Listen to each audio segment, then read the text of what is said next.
The morning mist hung low over Clearwater Lake as Sarah Bennett laced up her running shoes on the small wooden deck of her cabin. The sun had barely crested the tree line, painting the water in shades of gold and amber that reminded her why she'd chosen this remote posting in the first place. 3 years as a lieutenant in the state police, and she still couldn't get used to the peace that came with these early morning runs. Her radio sat silent on the kitchen counter inside.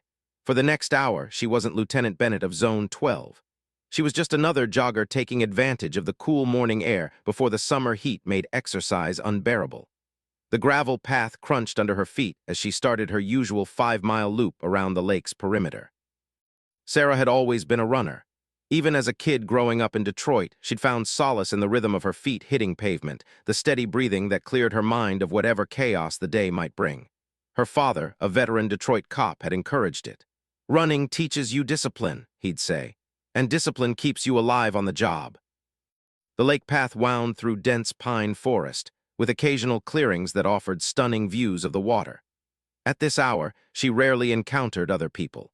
Maybe a fisherman casting his line from one of the wooden piers, or an elderly couple walking their dog. It was exactly the kind of quiet she'd craved after her last assignment in the city. Zone 12 covered a massive rural area that included 3 small towns, countless farms, and thousands of acres of state forest. Most days, Sarah dealt with traffic violations, domestic disputes, and the occasional hunting accident. It was a far cry from the gang violence and drug raids that had defined her early career, but she'd learned to appreciate the slower pace. Out here, people still knew their neighbors' names and left their doors unlocked. As she rounded the first bend in the path, Sarah's mind wandered to the conversation she'd had with her sergeant the night before. Tom Morrison was old school, a 25-year veteran who'd seen it all and wasn't easily impressed. But even he had to admit that Sarah had adapted well to rural policing. "You've got good instincts, Bennett," he'd told her over coffee at the station. "City training with small-town sense, that's a rare combination out here." The compliment had meant more than he probably realized. Sarah had always felt like she was caught between two worlds, too aggressive for some of the old-timers who preferred to handle things with a handshake and a warning, but too cautious for the younger officers who wanted to prove themselves with high-profile arrests. The path curved away from the water and climbed gently through a grove of old-growth oaks. Sarah's breathing remained steady, her pace comfortable. She'd learned long ago that the key to distance running was finding a rhythm and sticking with it, just like police work. Consistent, methodical, patient. A squirrel darted across the path ahead of her, cheeks bulging with acorns. The sight made her smile. Back in Detroit, the only wildlife she'd encountered were the occasional rats in the alleyways and the stray cats that lived behind the precinct. Here, deer wandered through her backyard regularly, and she'd even spotted a black bear once, though it had been more interested in her garbage can than in her. The second-mile marker appeared on her left, a simple wooden post with the number 2 carved into it. The local hiking club had installed them years ago, before Sarah's time, and she'd come to rely on them for packing. 2 miles in 15 minutes, right on schedule. As the path leveled out again, Sarah could see the old boat launch ahead. It was abandoned now, the concrete ramp cracked and overgrown with weeds, but fishermen still used the small parking area. Today, it was empty except for a rusted pickup truck that looked like it hadn't moved in months. She was thinking about her plans for the weekend when she heard it, a sound that didn't belong in the morning quiet. The distant rumble of motorcycles, multiple engines, coming from somewhere ahead on the path. Sarah frowned. Motorcycles weren't allowed on the walking trail, and it was way too early for any kind of organized ride. The sound grew louder as she continued running. 3 bikes, maybe 4 by the sound of it. And they weren't just passing through, they seemed to be stationary, engines idling. Sarah's police instincts kicked in automatically. Why would motorcycles be stopped on a restricted trail at 6 in the morning? She slowed her pace slightly, trying to process what she was hearing. The engines had a deep, throaty rumble that suggested powerful machines, not the high-pitched whine of dirt bikes that sometimes strayed onto the path. These sounded like road bikes, heavy touring machines, or maybe Harleys. The path ahead curved sharply to the right, following the natural contour of the lake shore. Sarah couldn't see around the bend, but the sound was definitely coming from that direction. She found herself automatically cataloging details the way she'd been trained: time of day, weather conditions, location, unusual circumstances. As she approached the curve, Sarah made a decision that would later prove crucial. Instead of continuing on the main path, she veered left into the tree line. The forest floor was carpeted with pine needles that muffled her footsteps, and the dense undergrowth provided cover. If this was something innocent, maybe broken down bikes or lost riders, she could simply return to the path and continue her run. But if it was something else, she'd rather observe from concealment first. Moving carefully through the trees, Sarah worked her way toward the sound of the engines. The forest was thick here, with fallen logs and tangled brambles that forced her to pick her route carefully. But her years of training had taught her how to move quietly, and the noise of the motorcycles masked any small sounds she might make. After about 50 yards, she could see flashes of chrome and black paint through the trees. The bikes were parked in a small clearing just off the main path, an area that had once been used as an unofficial camping spot before the Park Service banned overnight stays. 4 motorcycles, all black and chrome, all expensive-looking touring bikes. But what caught Sarah's attention wasn't the bikes themselves, it was the men standing around them. 5 riders, all wearing black leather jackets despite the warm morning. Even from a distance, she could see the patches on their backs, the distinctive colors that marked them as members of an outlaw motorcycle club. Sarah's pulse quickened. She recognized the colors from briefings she'd attended, though she'd never encountered this particular club in person. The Iron Wolves were a relatively new organization, but they'd been making noise across several states. Drug trafficking, weapons smuggling, protection rackets, the usual criminal enterprises that attracted men who thought the rules didn't apply to them. From her concealed position, Sarah could see that the men were engaged in some kind of discussion. One of them, a large man with a gray beard, seemed to be giving instructions to the others. He gestured toward the lake, then back toward the path, as if planning something. Another man was checking his watch repeatedly, clearly waiting for something or someone. Sarah's mind raced through her options.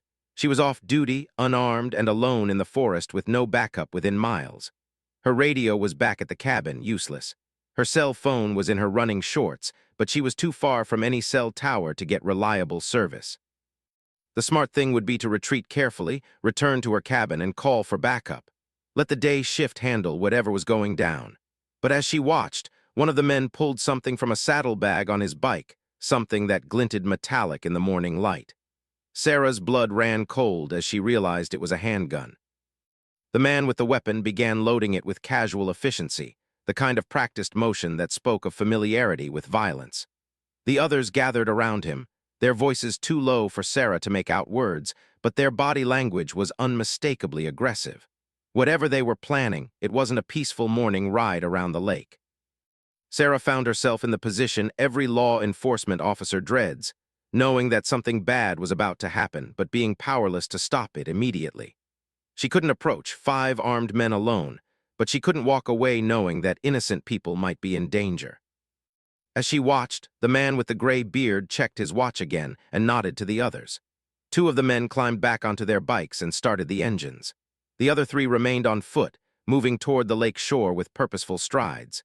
Sarah realized with growing alarm that they were positioning themselves to watch both the water and the main trail. The sound of approaching footsteps on the main path made Sarah's heart skip. Someone was coming, a jogger or hiker, walking directly into whatever trap these men had set. She had to make a choice, and she had to make it fast. Through the trees, Sarah could see a figure approaching on the path. An elderly man, walking slowly with the help of a cane. He wore a light windbreaker and carried a small backpack, probably out for his morning constitutional like hundreds of other retirees who lived around the lake. He had no idea what was waiting for him around the curve. The bikers had heard him coming too. The man with the gun had stepped back into the tree line, weapon ready. The others had spread out, creating a loose perimeter around the clearing. It was a textbook ambush setup, and the old man was walking straight into it. Sarah's training took over. She might be off duty and outgunned, but she was still a police officer. She couldn't stand by and watch an innocent person walk into danger, regardless of the personal risk. She just had to be smart about how she handled it. Moving as quietly as possible, Sarah worked her way back toward the main path, staying parallel to it but hidden in the forest. If she could intercept the old man before he reached the clearing, she might be able to warn him and get him to safety. But she had to move fast. He was less than 100 yards from the ambush site. The forest floor seemed determined to betray her. Every step threatened to snap a twig or rustle a pile of leaves. Sarah found herself holding her breath as she moved, acutely aware that discovery would mean disaster not just for her, but for the innocent man walking into danger. As she got closer to the path, Sarah could hear the old man's labored breathing. He was moving slowly but steadily, unaware of the drama unfolding around him. She needed to reach him before he rounded the final curve, but she also needed to avoid alerting the bikers to her presence. The sound of motorcycle engines revving suddenly filled the air. Sarah froze, listening. Two of the bikes were moving, but they weren't heading toward the old man. Instead, they seemed to be circling around toward the other side of the lake. The realization hit her like a cold wave. This wasn't just a random robbery or assault. This was coordinated, planned, with multiple moving parts. Whatever the Iron Wolves were doing here, it was bigger than mugging a morning walker. The old man might not even be their target. He might just be in the wrong place at the wrong time, about to become collateral damage in something much larger. Sarah's mind raced as she tried to piece together what she was seeing. Multiple bikes, coordinated positioning, weapons, careful timing, it all pointed to something significant. A drug deal, maybe, or a weapons exchange. Something worth the risk of operating in broad daylight in a public area. The old man was getting closer to the danger zone. Sarah could see him clearly now through the trees, a thin figure in his 70s, leaning heavily on his walking stick. His pace was steady but slow, and he paused occasionally to rest or admire the lake view. He looked like someone's grandfather out for his daily exercise, completely oblivious to the threat ahead. Sarah made her decision. She had to act, regardless of the consequences. Moving carefully but quickly, she angled toward the path, timing her approach to intercept the old man just before the final curve. She would have one chance to warn him and get him to safety before the bikers realized what was happening. The morning air was still cool, but Sarah could feel sweat beating on her forehead as she moved through the undergrowth. Every sound seemed amplified, the rustle of her clothing against the branches, the soft crunch of pine needles under her feet, her own slightly elevated breathing. But the noise from the motorcycles provided some cover, and the wind through the trees helped mask her movement. She was almost in position when she heard voices from the clearing ahead. The bikers were talking more loudly now, apparently confident that they weren't being observed. Sarah caught fragments of conversation on the breeze, references to a delivery, and the boss, and keeping the old man quiet. The last phrase sent a chill down Sarah's spine. They weren't just planning to rob the approaching walker. They had specific plans for him. This wasn't random at all. Somehow, this elderly man walking his morning route around the lake was connected to whatever criminal enterprise was unfolding here. Sarah reached the edge of the tree line just as the old man came into view on the path below. She was about to call out to him, to warn him away from the danger ahead, when she noticed something that stopped her cold. Despite his elderly appearance and obvious physical frailty, the man's eyes were constantly moving, scanning the forest around him with the kind of alertness that spoke of training and experience. This wasn't some innocent retiree out for a morning walk. This was someone who knew exactly where he was going and what he might encounter when he got there. The walking stick, Sarah realized, was positioned in his hands not for support, but as a potential weapon. His backpack wasn't carrying water and snacks. It was positioned for quick access to whatever was inside. As the man approached her position, he looked directly into the trees where she was hidden. For a moment, their eyes met through the foliage. Instead of surprise or fear, Sarah saw recognition and calculation in his gaze. He gave an almost imperceptible nod, then continued walking toward the ambush site ahead. Sarah found herself in a situation that defied everything she thought she understood about what was happening. The innocent victim she'd been trying to save wasn't innocent at all. He was walking knowingly into danger, and somehow he'd spotted her surveillance position despite her careful concealment. The sound of footsteps behind her made Sarah spin around.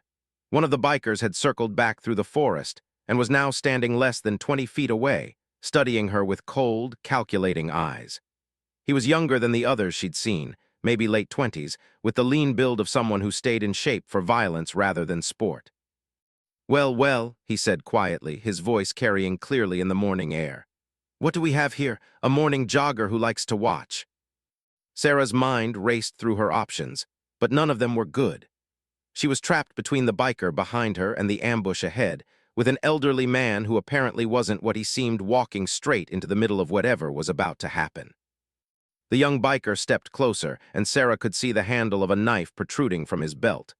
"You know what I think?" he continued conversationally. "I think you've been watching us for a while. I think maybe you're more than just a jogger who got curious." On the path below, the old man had stopped walking. He stood perfectly still, as if listening to something only he could hear. Then, moving with surprising speed for someone his age, he pulled something from his backpack and turned toward the clearing where the other bikers were waiting. Sarah realized with crystalline clarity that she wasn't witnessing a crime about to happen. She was caught in the middle of something that was already in motion, something that had been planned by people on both sides of whatever conflict was playing out here. The morning jog that was supposed to clear her head had instead dropped her into the center of a situation that was about to turn very dangerous, very quickly. The young biker's hand moved toward his knife, and Sarah knew that the next few seconds would determine whether she lived to see another sunrise. Everything she'd learned in 3 years of police work, everything her father had taught her about survival on the streets, everything she'd ever been told about staying alive in dangerous situations, came down to this moment in the forest beside a peaceful mountain lake. Behind her, she could hear the old man beginning to move again, but his footsteps were no longer slow and measured. He was moving with purpose now, and whatever he'd pulled from his backpack was about to change everything. The morning mist was burning off as the sun climbed higher, but Sarah had the feeling that the real heat was just about to begin. The knife was halfway out of its sheath when the radio crackled to life. Not the biker's radio, Sarah's radio, the one she'd left back at her cabin. But the sound was coming from somewhere much closer, somewhere that made no sense given what she thought she knew about the situation. "Lieutenant Bennett, Zone 12, priority dispatch, respond immediately." The young biker froze, his hand still on the knife handle. The voice was coming from the old man on the path below, broadcast from a radio concealed somewhere in his clothing. But it was impossible, Sarah's call sign, her exact designation, being transmitted by someone she'd never seen before. Sarah's mind reeled as pieces of the puzzle began falling into place with sickening clarity. This wasn't a random encounter. The old man knew who she was, knew her schedule, knew she would be here at exactly this time on exactly this morning. Someone had planned this, orchestrated it, used her own routine against her. "Control to Lieutenant Bennett," the voice continued, still emanating from the old man's position. "We have confirmed visual on target. Initiate phase 2. The biker in front of Sarah backed away slightly, confusion replacing aggression on his face. "What the hell?" he muttered, speaking into his own radio. "Boss, we've got a problem here. There's something wrong with this setup." From the clearing ahead came the sound of motorcycle engines starting up in earnest. But instead of the coordinated retreat Sarah expected, she heard angry voices, shouting, the distinctive sound of weapons being readied for use. Whatever plan had been in motion was falling apart rapidly. Sarah took advantage of the young biker's distraction to move. 3 years of academy training kicked in as she rolled sideways behind a fallen log, putting solid wood between herself and the knife. The biker spun toward her movement, but he was too late. She was already in cover and moving. "Control to all units," the radio voice continued, and now Sarah could see the old man clearly. He'd straightened up, the walking stick transformed into what she now recognized as a collapsible tactical baton. The frail elderly facade had disappeared entirely, replaced by the bearing of someone with serious military or law enforcement training. "Federal agents, you are surrounded. Weapons down, hands visible. This is your only warning." The forest around the lake erupted into chaos. From positions Sarah hadn't even noticed, figures in tactical gear emerged from concealment. They moved with the coordinated precision of a SWAT team, but their equipment and bearings suggested something else: federal agents, probably FBI or DEA, executing a carefully planned operation. The young biker near Sarah threw his knife aside and raised his hands. "Don't shoot! I surrender!" he shouted, his earlier confidence evaporating as armed agents converged on his position. Sarah found herself in the surreal position of watching a federal law enforcement operation unfold around her morning jog. "Lieutenant Bennett," the old man called out, his voice carrying clearly through the forest. "Agent Martin Rodriguez, FBI, sorry for the deception, but we needed someone with local knowledge in position as backup. Your sergeant gave us your running schedule." Sarah emerged from behind the log, her mind still struggling to process what was happening. "My sergeant, Tom Morrison, authorized this. State police have been cooperating with our investigation for months," Rodriguez replied, walking toward her position with the easy confidence of someone in complete control of the situation. "The Iron Wolves have been using this lake as a distribution point for their drug network. We've been watching, gathering evidence, waiting for the right moment to take down their entire operation."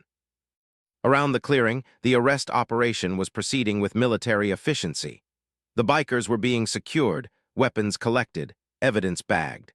Sarah counted at least a dozen federal agents, all wearing tactical gear that had somehow been invisible in the forest just moments before. "You used me as bait," Sarah said, and it wasn't a question. Rodriguez nodded without apology. "We needed someone in position who wouldn't be suspected. A local cop on her regular morning run was perfect cover. If things had gone according to plan, you would have jogged past, seen nothing unusual, and continued your route. The arrests would have happened after you were safely away." "But things didn't go according to plan."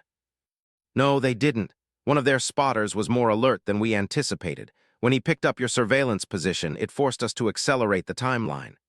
Rodriguez gestured toward the young biker, now secured in flex cuffs and being led away by two agents. "That kid probably saved your life by approaching when he did. 5 more minutes and you would have been in the middle of a firefight." Sarah watched the federal agents processing the scene with professional thoroughness. Evidence bags, photographs, detailed measurements. It was clear this operation had been planned for months, not hours. "How long have you been watching me? Monitoring my routine." "Long enough to know you're predictable in your habits but flexible in your tactics," Rodriguez replied. "Your sergeant speaks highly of your abilities. He said you could handle yourself in a difficult situation, and he was right." "He could have asked me directly." "Could he? Would you have agreed to participate in a federal operation without backup, without knowing all the details, without any guarantee of your safety?" Rodriguez's expression was sympathetic but firm. "Sometimes the best way to get natural behavior is to keep people unaware they're performing." Sarah had to admit he had a point. If she'd known this was a federal sting operation, her entire demeanor would have been different. She might have been too cautious, too obviously alert, too much like a cop and not enough like a jogger. The very authenticity that made her useful as cover would have been compromised by knowledge. "What were they doing here?" Sarah asked, gesturing toward the clearing where the last of the bikers were being secured. "What made this location worth a federal investigation?" Rodriguez led her toward a large oak tree that provided a clear view of the lake. "See that?" He pointed to a section of shoreline about half a mile away where a small dock extended into the water. "Looks like a private boat dock, right? Maybe someone's summer cabin." Sarah nodded. From this distance, it looked perfectly ordinary. "It's actually a very sophisticated smuggling operation. The Iron Wolves have been using submersible drones to transport drugs across the lake. The packages are picked up by divers working from that dock, then transported overland to distribution points across 3 states. Submersible drones. Military surplus, purchased through shell companies. Each one can carry about 20 pounds of product, and they're nearly impossible to detect unless you know exactly where and when to look for them." Rodriguez pulled out a tablet and showed Sarah a series of underwater photographs. "We've been tracking their schedule for 6 months. Every Tuesday and Friday, just after dawn, a delivery comes across from the Canadian side." Sarah studied the images on the tablet. The drones were sleek, torpedo-shaped devices that looked more like something from a science fiction movie than drug trafficking equipment. "This is way more sophisticated than anything I've seen at the local level." The Iron Wolves aren't your typical motorcycle club. They've got connections to organized crime syndicates, military contractors, even some international groups. This lake operation was generating about $2 million a month in revenue. Rodriguez smiled grimly. "As of this morning, their entire network is compromised. We've got simultaneous raids happening at 17 locations across 4 states. By noon, the Iron Wolves will be effectively out of business." The scope of the operation was staggering. Sarah had been thinking in terms of local crime, maybe a drug deal or weapons sale involving a few $1,000s. Instead, she'd stumbled into a multi-million-dollar smuggling network that required federal resources to dismantle. "What happens now?" Sarah asked. "What happens to me?" You go back to your cabin, finish your coffee, report to work as scheduled, Rodriguez said. As far as anyone knows, you were jogging, heard some noise, stayed hidden until it was over. You never spoke to me, never knew this was a federal operation, never had any involvement beyond being a witness. Why the secrecy? Why not acknowledge my cooperation? Because this is only phase 1. The Iron Wolves have contacts throughout law enforcement, including some people in your own state police organization. If word gets out that you were involved, even accidentally, it could compromise future operations. Sarah felt a chill that had nothing to do with the morning air. Corruption in her own department was something she'd always feared but never wanted to confirm. Who can I trust? Your sergeant is clean, so is your captain. Beyond that, Rodriguez shrugged. We're still investigating. For now, trust no one you don't have to trust and keep your observations to yourself.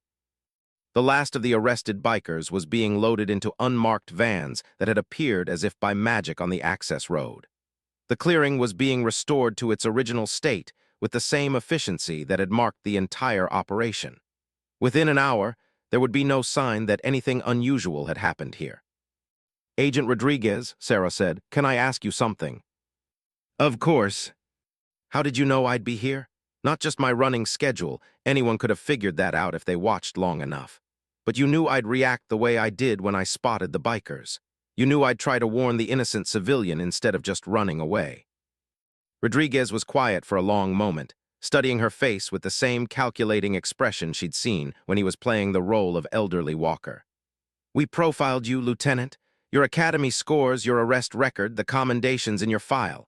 But more than that, we talked to people who'd worked with you. What did they say? They said you were the kind of cop who'd run toward danger to help someone else, even if it meant putting yourself at risk.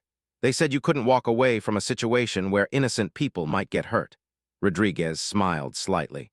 They said you were exactly the kind of person we needed for this job. Sarah wasn't sure whether to be flattered or disturbed by the assessment. The idea that federal agents had been studying her, analyzing her psychological profile, making predictions about her behavior, was unsettling. But she had to admit their analysis was accurate. She couldn't have walked away, even if she'd known it was a setup. One more thing, Rodriguez said as he prepared to leave. Your father sends his regards. Sarah stared at him. You know my father. Detective Frank Bennett, Detroit PD, retired. He worked with our organized crime task force for about 5 years before he retired. Good cop. He's the one who recommended you for this operation. The revelation hit Sarah like a physical blow. Her father, the man who'd taught her about discipline and survival, had been involved in setting up this morning's events. The father who'd always told her to trust her instincts and stay safe had helped orchestrate a situation that put her in serious danger. He knew what you were asking me to do.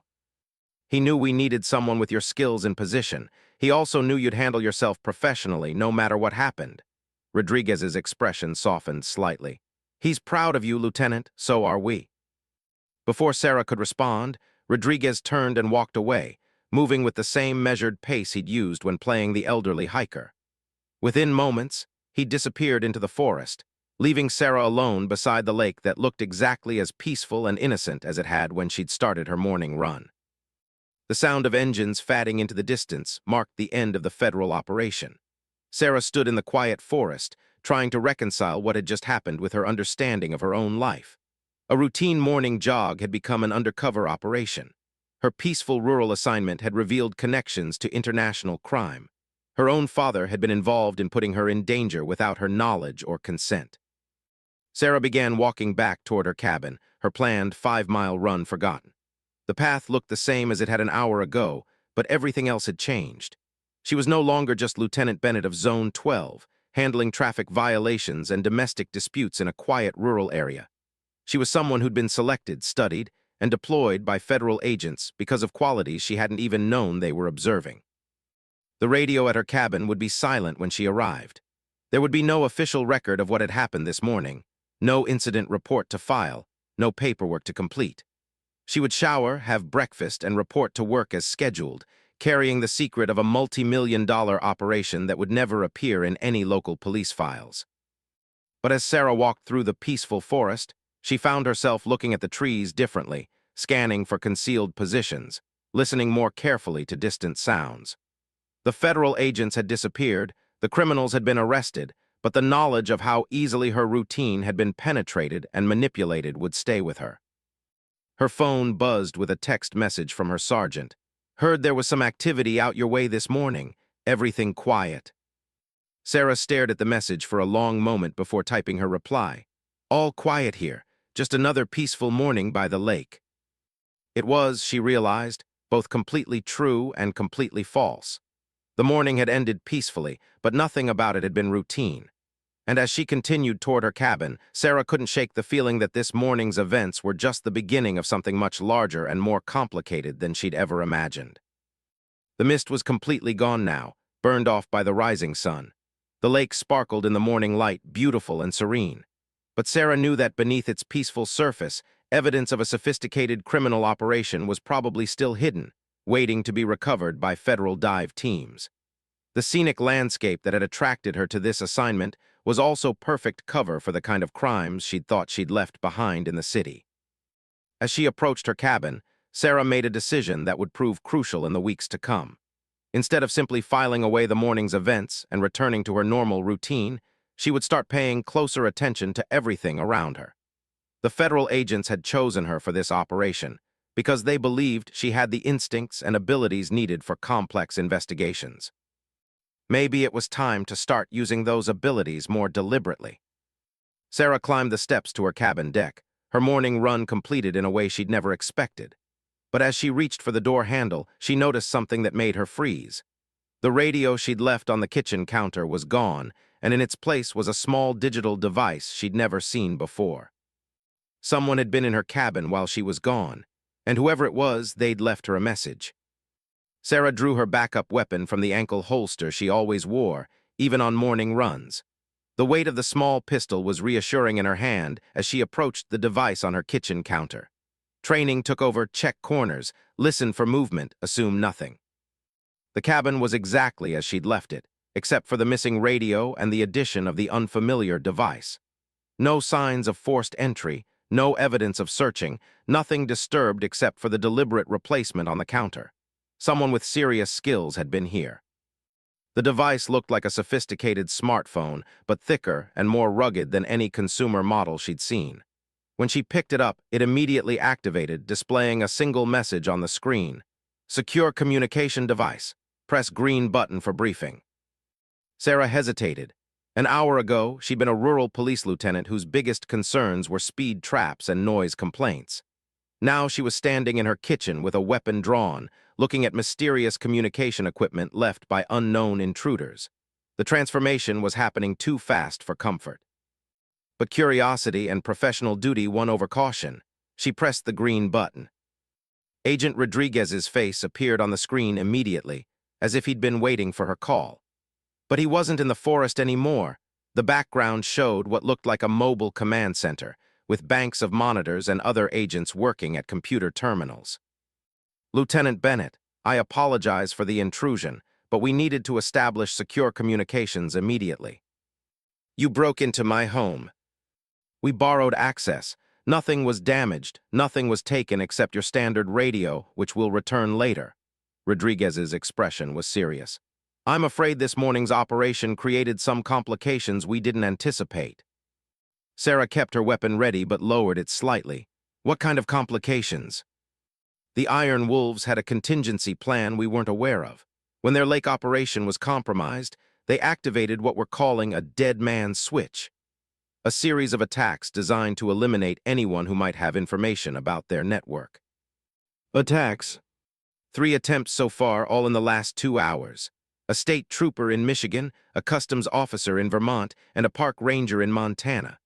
All people who had some peripheral knowledge of Iron Wolf activities, all targeted for elimination within hours of our raid." Sarah felt ice forming in her stomach. "They think I know something. They know you were present during the operation. They don't know what you saw or heard, but they can't take the chance that you're a threat to whatever operations they're trying to protect." Rodriguez leaned forward on the screen. "Lieutenant, you're in immediate danger. Then pull me out, put me in protective custody until this is over." "We can't, not yet." Rodriguez's expression was grim. The Iron Wolves have someone inside law enforcement feeding them information. If we initiate official protective procedures, that information will be leaked and you'll be even more vulnerable. Sarah moved to her living room window and scanned the area around her cabin. Everything looked normal, forest like empty access road, but now she knew how easily that appearance could be deceiving. So what do you want from me? We want you to do what you do best, be a cop, but be a very careful, very smart cop. Rodriguez gestured to someone off-screen, then turned back to the camera. We're sending you everything we know about the Iron Wolves local network. Study it, analyze it, use your knowledge of the area to help us figure out where they might run. You want me to investigate my own would-be killers. We want you to help us catch them before they can get to you. The best defense is a good offense, Lieutenant. And right now, you're the only law enforcement officer in the area that we're certain isn't compromised. The device chimed, and a series of files appeared on the screen. Photographs, surveillance reports, financial records, intercept communications, a massive intelligence package that would have taken weeks to compile. Sarah scrolled through the data, her police training automatically sorting and categorizing the information. This is incredible, she said. How long have you been building this case? 18 months of active investigation, but some of this intelligence goes back 3 years. Rodriguez watched her reaction. The Iron Wolves aren't just a motorcycle club, Lieutenant. They're a criminal organization with military-grade resources and international connections. Taking them down requires patience and precision. Sarah paused at a photograph that made her blood run cold. It showed her own cabin, taken with a telephoto lens from across the lake. The timestamp indicated it had been captured just 2 days ago. They've been watching me. For at least a week, possibly longer. They knew about your routine, your schedule, your habits. That's how they identified you so quickly this morning. Why didn't you warn me? Because we didn't know. This surveillance was discovered only after we arrested their advance team this morning. Rodriguez's expression showed genuine regret. Lieutenant, I know this is a lot to process, but we need your decision quickly. Will you help us finish this, or do we need to extract you immediately? Sarah studied the files on the device, cross-referencing locations and names with her own knowledge of the area. Zone 12 covered a lot of territory, and she'd been patrolling it for 3 years. If the Iron Wolves had local operations, there were only so many places they could be hiding. If I stay and help, what are my chances of surviving this? Better than if you run. If we extract you now, you'll spend the rest of your life looking over your shoulder. These people don't forgive and they don't forget. Rodriguez leaned back in his chair. But if we can take down their entire network, you'll be safe permanently. Sarah made her decision. What do you need me to do? For the next hour, Rodriguez walked her through the intelligence package. The Iron Wolves had been more active in her area than she'd ever realized. Shell companies purchasing property, front businesses, establishing legitimate cover, recruitment efforts targeting local criminals and disaffected military veterans. They'd been building a complete infrastructure for expanded operations. Here's what concerns us most, Rodriguez said, highlighting a section of the files. They've been stockpiling weapons and explosives at several locations throughout your zone. We think they're planning something big, maybe a major attack designed to destabilize law enforcement in the region. Sarah studied the inventory lists. Military-grade assault weapons, plastic explosives, even what appeared to be anti-vehicle mines. This isn't just drug trafficking anymore. No, it's not.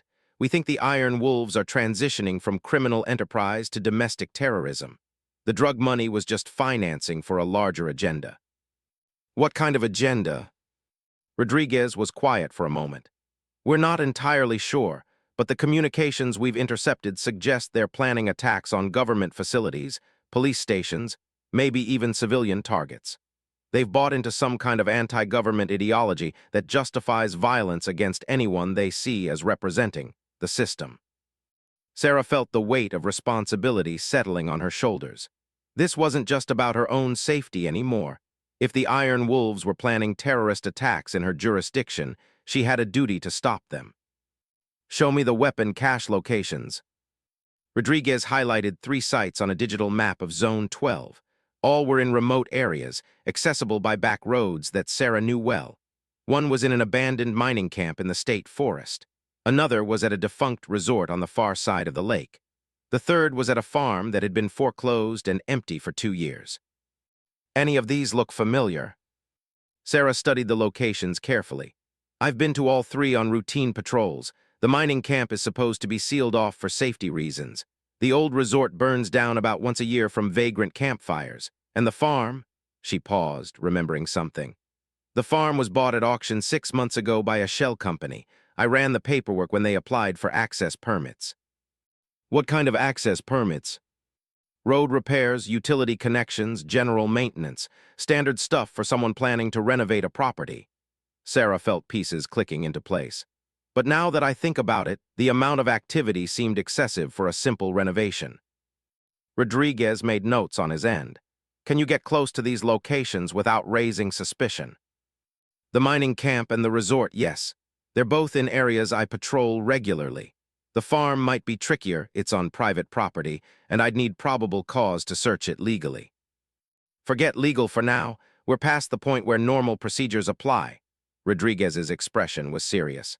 Lieutenant, these people are planning to kill you and potentially dozens of other innocent people. Sometimes you have to bend the rules to prevent worse crimes. Sarah understood the logic, but it went against everything she'd been taught about proper police work.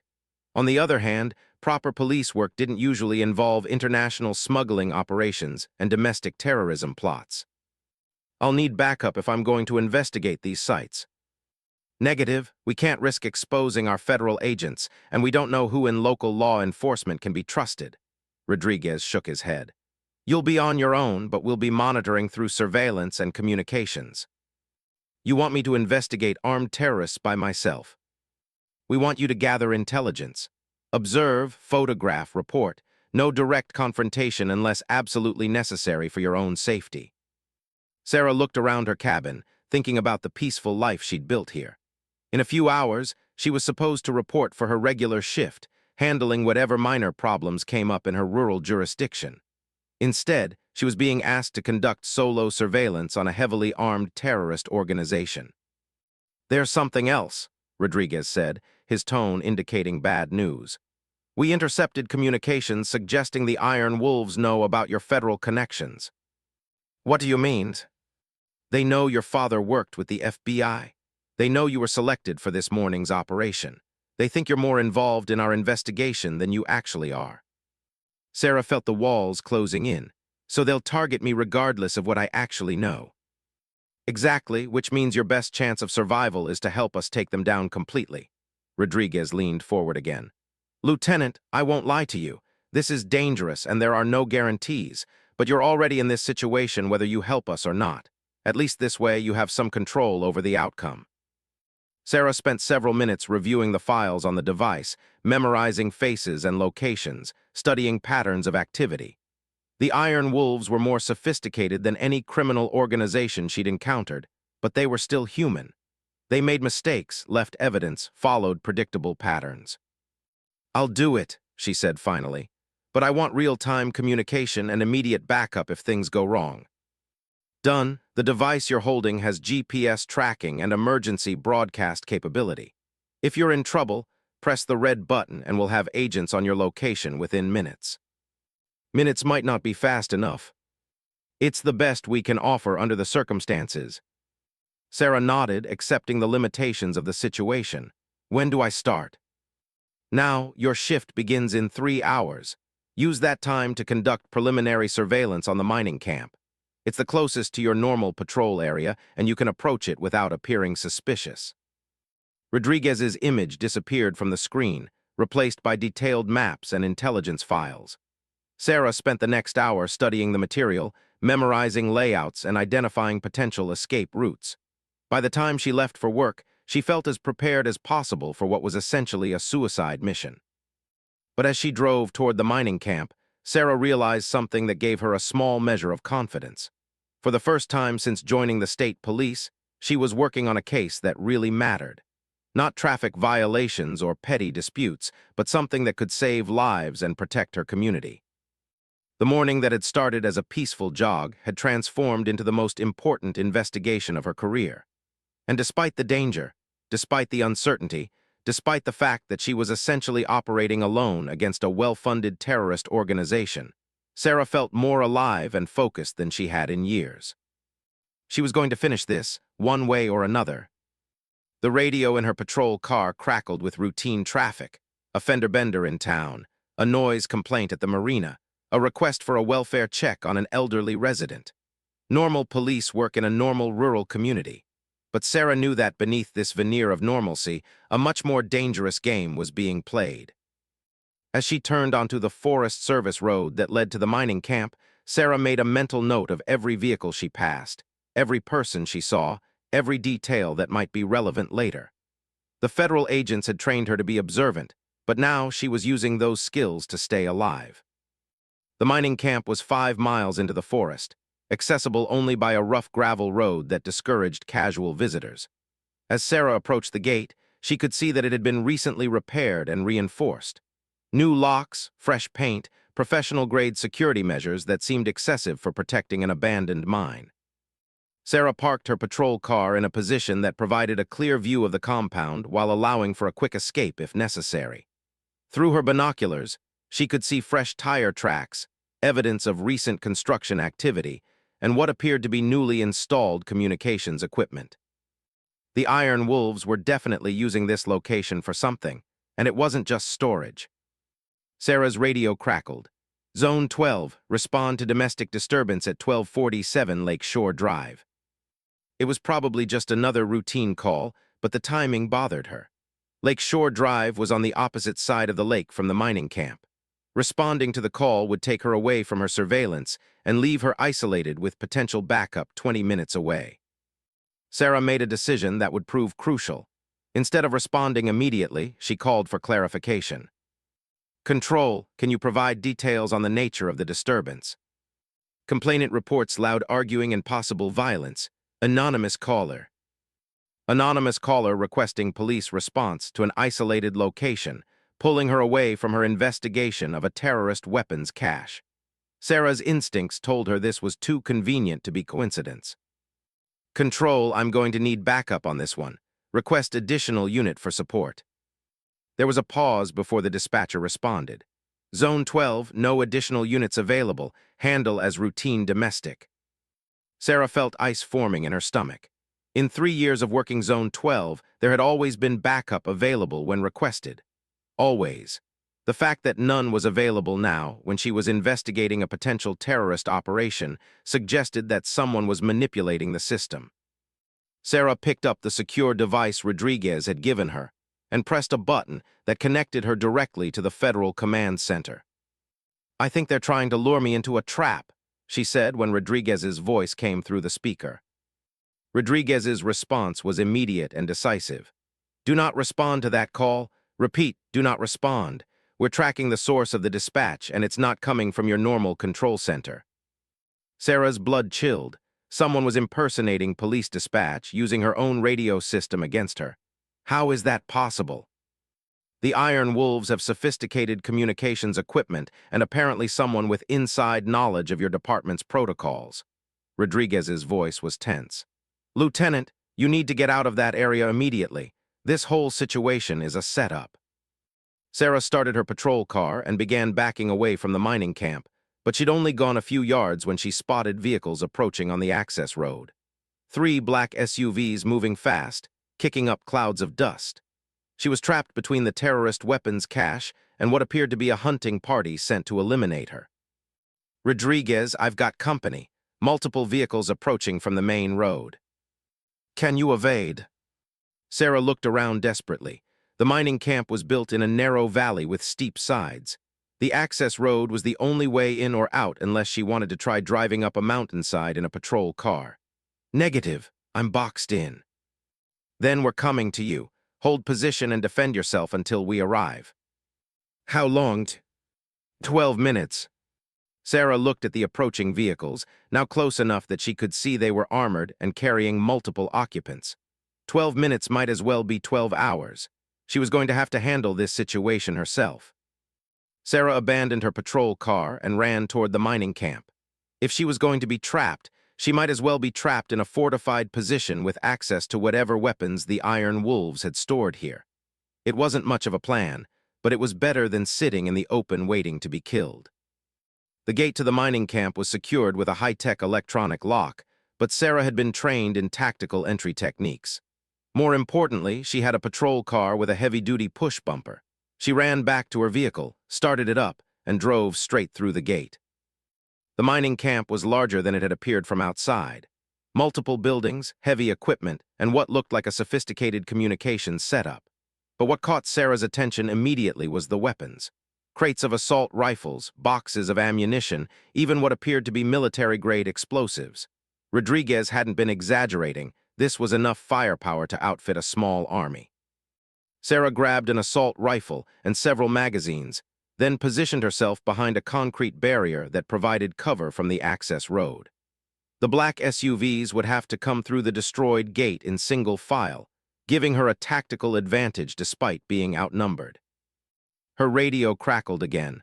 "Zone 12, report your status. Backup is en route to your location." Sarah ignored the transmission. It was almost certainly another deception, designed to make her lower her guard or reveal her position.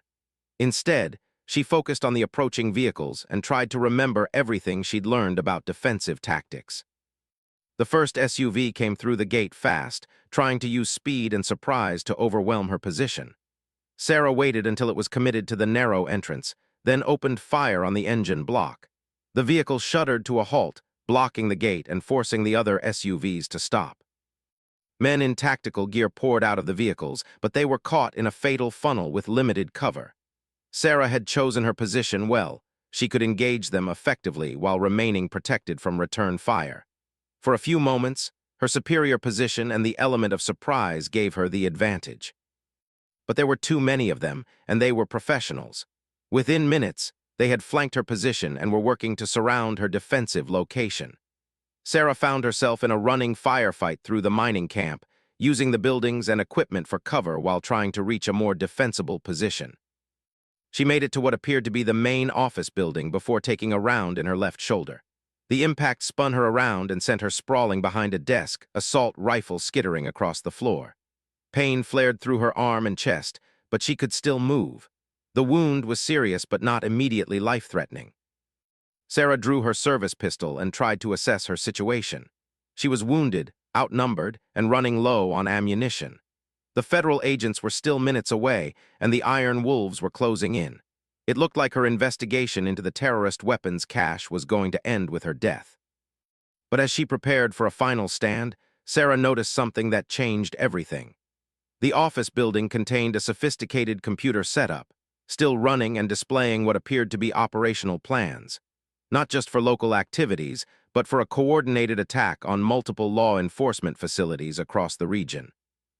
The screen showed a timeline indicating the attacks were scheduled for later that afternoon. Targets included the state police headquarters, the county sheriff's department, and 3 local police stations.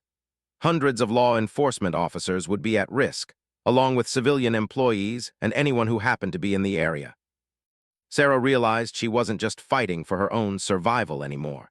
She was the only person in position to gather intelligence that could prevent a major terrorist attack. The wound in her shoulder suddenly seemed less important than getting this information to the federal agents. She used her secure device to photograph the computer screens, transmitting the images directly to Rodriguez's command center. But as she worked, she could hear the Iron Wolves moving through the building, searching room by room. They would find her within minutes. Sarah made a decision that epitomized everything her father had taught her about police work. Instead of trying to escape or hide, she booby-trapped the computer system. If she was going to die here, she would make sure the terrorists' operational intelligence died with her. Using techniques she'd learned in a cybersecurity course, Sarah introduced a virus into the computer network that would corrupt all stored data and spread to any connected systems. It wouldn't stop the planned attacks, but it would disrupt the terrorists' coordination and possibly delay their timeline. Footsteps in the hallway indicated that time had run out. Sarah took position behind an overturned desk, service pistol ready, and prepared for the final confrontation. She was wounded, outnumbered, and trapped, but she was still a police officer. She would go down fighting. The door burst open, and 3 armed men entered the room in formation. Sarah engaged the first one immediately, putting 2 rounds center mass before diving for cover. Return fire shattered the windows behind her and filled the air with concrete dust and debris. But something was wrong. The tactics being used against her weren't consistent with what she'd expect from terrorist operatives. The men were advancing too cautiously, using too much cover, showing too much concern for their own safety. It was almost as if they were more interested in capturing her alive than killing her. The realization came just as reinforcements arrived, but not the reinforcements Sarah expected. Agent Rodriguez burst into the room with a team of federal agents, weapons drawn and ready. But instead of engaging the Iron Wolves members, they were shouting orders at everyone to drop their weapons. Federal agents, everyone on the ground now. In the confusion that followed, Sarah finally understood what had been happening. The men who had been hunting her weren't Iron Wolves terrorists. They were undercover federal agents conducting their own operation. The entire firefight had been a case of friendly forces engaging each other due to lack of coordination. Rodriguez helped Sarah to her feet, his expression showing relief mixed with professional frustration. "Lieutenant Bennett, are you all right?" "I've been better," Sarah said, wincing as pain shot through her shoulder. "But I got the intelligence you needed." She showed Rodriguez the photographs of the computer screens. His expression grew grim as he reviewed the terrorist attack plans. "This is worse than we thought. They're planning to hit every major law enforcement facility in the region simultaneously." "Can you stop it?" "With this intelligence, yes. We know their targets, their timeline, their coordination methods." Rodriguez looked around the weapons cache with professional assessment. "This operation just saved hundreds of lives, Lieutenant." As federal agents secured the mining camp and called for medical assistance, Sarah reflected on the morning that had changed everything. She'd started the day as a rural police officer handling routine patrol duties. She was ending it as a wounded participant in a major federal counterterrorism operation. But more than that, she'd proven something to herself and to others. When faced with overwhelming odds and life-threatening danger, she'd performed her duty as a police officer. She'd protected innocent people, gathered crucial intelligence, and prevented a terrorist attack, even though it had nearly cost her life. Rodriguez supervised the federal agents processing the scene while paramedics worked on Sarah's shoulder wound. "Lieutenant, you should know that this operation is going to remain classified indefinitely. There will be no commendations, no public recognition, no official record of your involvement." "I understand." "I'm not sure you do. You just prevented one of the largest domestic terrorism attacks in recent history.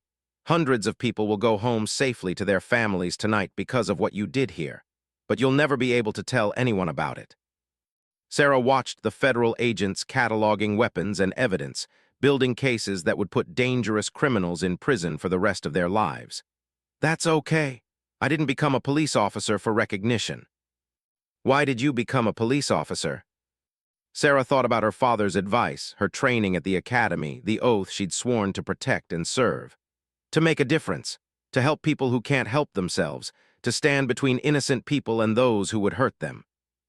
Rodriguez smiled. "Then mission accomplished, Lieutenant, mission accomplished." As the sun set over Clearwater Lake, Sarah rode in an ambulance toward the hospital, her wounded shoulder properly treated and her immediate danger past.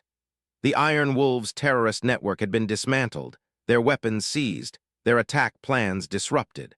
The peaceful rural community she'd sworn to protect was safe.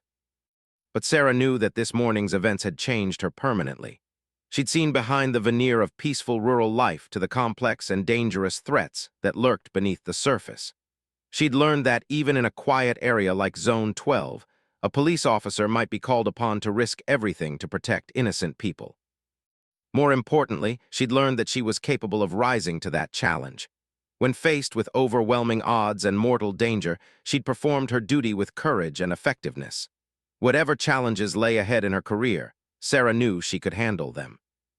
The ambulance drove through the town where she'd spent 3 quiet years handling routine police work. Everything looked normal, people going about their evening business, children playing in yards, families gathered around dinner tables. None of them would ever know how close they'd come to tragedy, or that their safety had been purchased with the courage of a single police officer who'd been willing to sacrifice everything to protect them. Sarah closed her eyes and listened to the radio chatter between the ambulance and the hospital. Normal, routine, peaceful. It was exactly the kind of quiet she'd joined the state police to protect. And now she knew, beyond any doubt, that she was willing to pay whatever price was necessary to preserve it. Tomorrow, she would return to her regular duties in Zone 12. There would be traffic violations to handle, domestic disputes to resolve, community events to monitor. But now, she would approach that work with the knowledge that any call, any routine patrol, any seemingly innocent situation might be the beginning of something much larger and more dangerous. Sarah Bennett had started the day as just another jogger by the lake. She was ending it as a police officer who'd proven herself under the most extreme circumstances possible, and she was ready for whatever came next. The radio in the ambulance crackled. "All units, Zone 12 is secure. Resume normal patrol operations." Normal operations. Sarah almost laughed at the phrase. After today, she wasn't sure she'd ever see anything as truly normal again. But that was okay. Normal was overrated anyway. What mattered was being ready when the abnormal happened. And Sarah Bennett was definitely ready. 6 months later, Sarah Bennett stood on the same deck where her morning run had started, watching the sunrise paint Clearwater Lake in familiar shades of gold and amber. Her left shoulder still ached when the weather changed, a permanent reminder of the day that had transformed her understanding of police work. But the scar was healing well, and her range of motion was almost back to normal. The lake looked exactly the same as it had that morning in early summer. Peaceful, serene, the kind of place that attracted people seeking quiet retirement or escape from urban chaos. But Sarah knew better now. She understood that even the most peaceful settings could hide dangers that required constant vigilance. Her radio sat on the kitchen counter, silent in the pre-dawn hours. In 30 minutes, she would begin another shift as Lieutenant Bennett of Zone 12, handling whatever routine problems arose in her rural jurisdiction. But the word routine had taken on a different meaning since her encounter with the Iron Wolves. Sarah had returned to duty 3 weeks after the terrorist incident, officially listed as recovering from injuries sustained in a training accident. The cover story was thin but sufficient for administrative purposes. Her colleagues welcomed her back without asking too many questions about the classified details surrounding her absence. Zone 12 was still the same territory it had always been: 3 small towns, countless farms, thousands of acres of state forest. The people were still friendly, the pace was still slower than city policing, and the crimes were still mostly minor. But Sarah approached every call with heightened awareness, every patrol with enhanced observation skills. The federal investigation that had begun with the lake smuggling operation had expanded into a nationwide effort targeting domestic terrorism networks. Agent Rodriguez stayed in contact, providing periodic updates on prosecutions and ongoing operations. The Iron Wolves organization had been effectively dismantled, but other groups had emerged to take their place. "The work never ends," Rodriguez had told her during his last visit. "Every victory creates new challenges. Every network we disrupt spawns others, but that's why we need people like you in positions like this." Sarah's role had evolved beyond routine patrol duties. She now served as an unofficial liaison between local law enforcement and federal agencies, providing intelligence about unusual activities in her territory.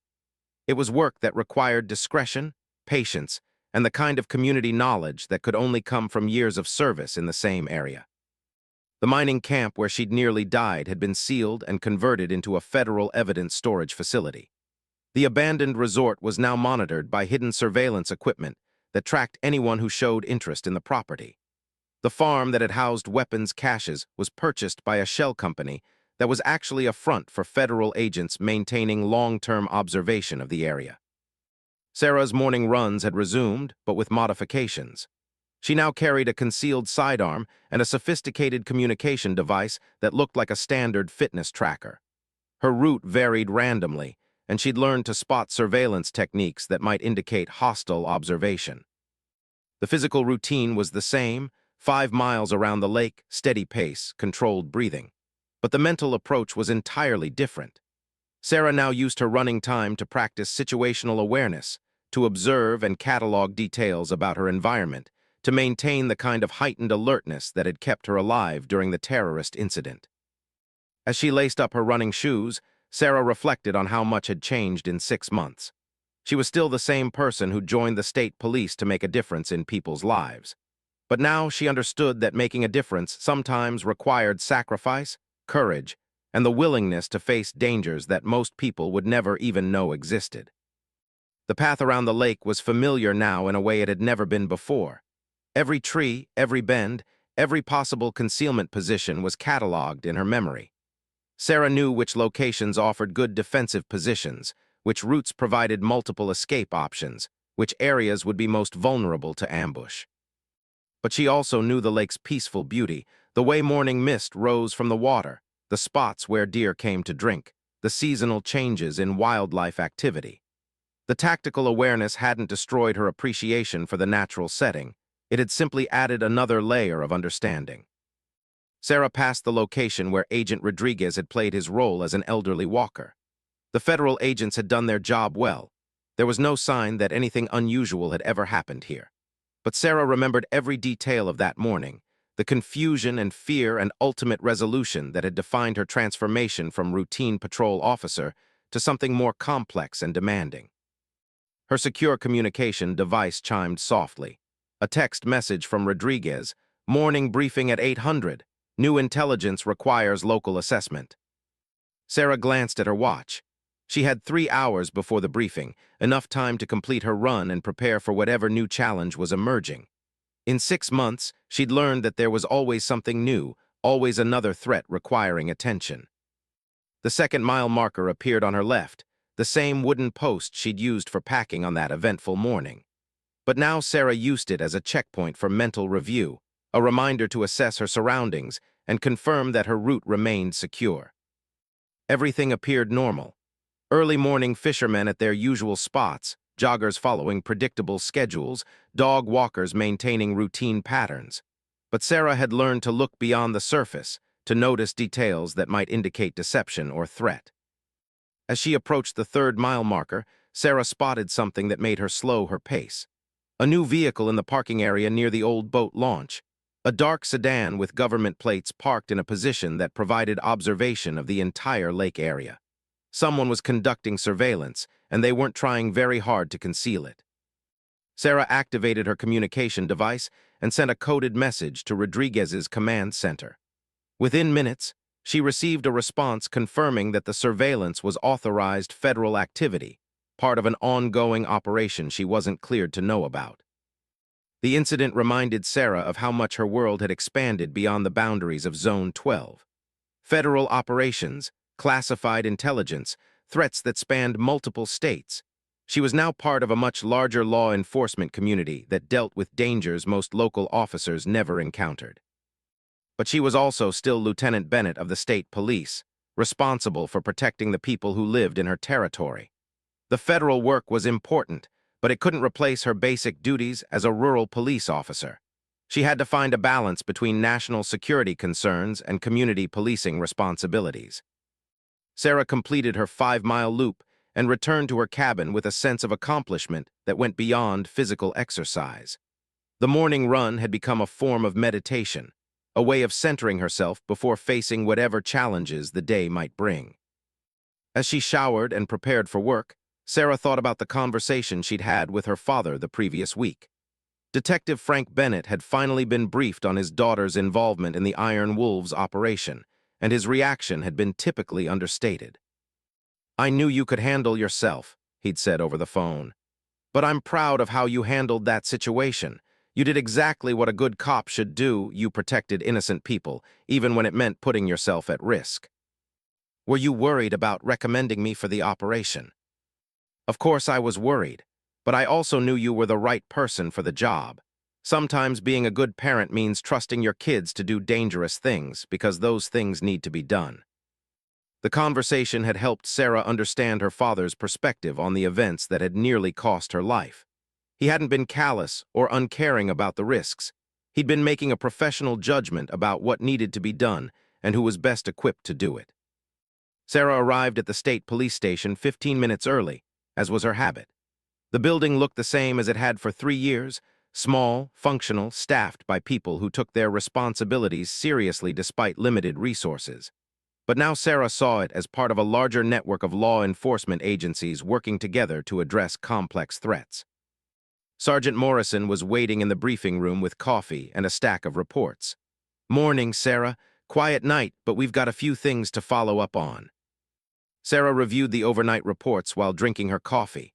A minor traffic accident, a noise complaint that had been resolved with warnings, a report of suspicious activity that had turned out to be teenagers camping without permission. Normal rural police work that required attention but not urgency. Tom, Sarah said, have you ever wondered what else might be going on in our territory that we don't know about? Morrison looked up from his paperwork with interest. What do you mean?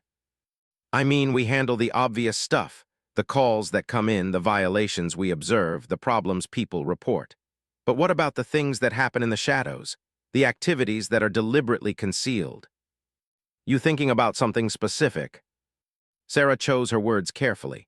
I'm thinking that a rural area like ours would be perfect for certain kinds of illegal activities.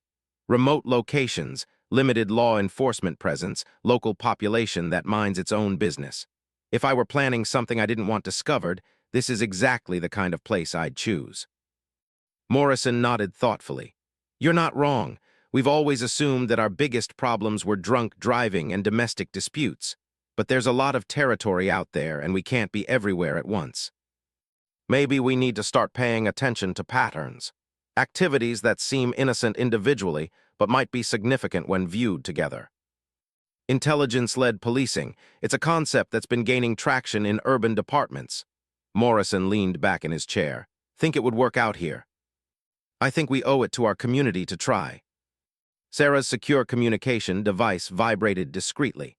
Time for the morning briefing with Rodriguez. She excused herself and walked to her patrol car, where she could participate in the classified discussion without compromising operational security. Rodriguez's face appeared on the device screen, along with several other federal agents Sarah had worked with over the past 6 months. The briefing covered new intelligence about emerging threats, updates on ongoing investigations, and specific tasks requiring local law enforcement support. Lieutenant Bennett, Rodriguez said, we've identified unusual activity in your sector that requires assessment. Can you investigate without compromising operational security? Sarah reviewed the intelligence package Rodriguez transmitted to her device. Financial records showing large cash purchases of rural property, utility usage patterns inconsistent with reported activities, communications intercepts suggesting coordination between previously unconnected criminal organizations. I can investigate, Sarah confirmed, but I'll need cover for action that goes beyond my normal patrol duties. Sergeant Morrison has been briefed and cleared for limited cooperation. He'll provide whatever support you need without requiring detailed explanations. Sarah was surprised but pleased. Having Morrison's support would make her federal work much easier while maintaining her cover as a routine patrol officer. What's the timeline?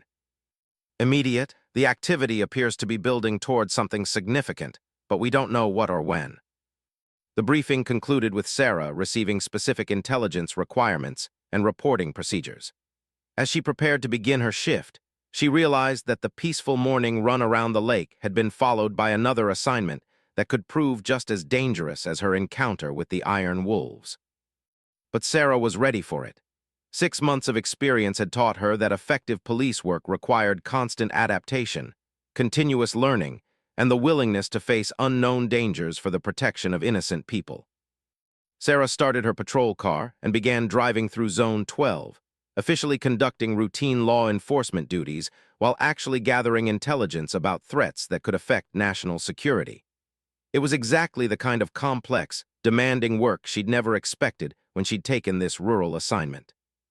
As she drove past the lake where everything had started, Sarah reflected on the journey that had brought her from simple patrol officer to federal intelligence asset. The transformation hadn't been planned or anticipated, but it had revealed capabilities and commitments she'd never known she possessed. The radio crackled with a routine call, suspicious activity reported at a remote farm property. As Sarah responded to the call, she wondered whether this would be another routine investigation or the beginning of something much more significant. Either way, she was ready. Lieutenant Sarah Bennett of Zone 12 was no longer just a jogger by the lake. She was a police officer prepared for whatever threats emerged from the shadows of her.